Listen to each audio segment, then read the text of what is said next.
Hier schauen wir uns den Schattenverlauf an einer Böschung und später an einem Hügel an.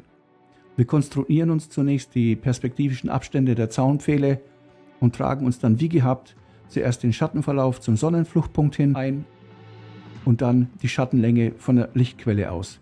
Ganz wichtig dabei ist, dass wir den Schattenverlauf für jede Ebene getrennt eintragen und dabei aber nur den Winkel hier für die Böschung berücksichtigen. Dieser Schnittpunkt hier mit der untersten Ebene gibt uns die Verlängerung des Schattenverlaufs. Der Winkel der Böschung ändert sich hier nicht und wird entsprechend übertragen.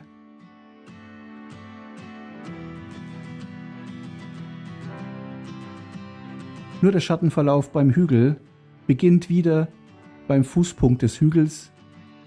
Von da aus wird wieder der Schattenverlauf bis zum Sonnenfluchtpunkt geführt und der Schattenverlauf auf allen Ebenen entsprechend eingearbeitet und die Länge des Schattens mit dem Schnittpunkt eben dieses Schattenverlaufs hier eingetragen. Das ist die schematische Darstellung eines roten Klinkergehwegs. Und hier siehst du den veränderten Schattenverlauf am Hügel und entlang der Böschung. Mehr zum Thema Schatten findest du hier oben im verlinkten Video.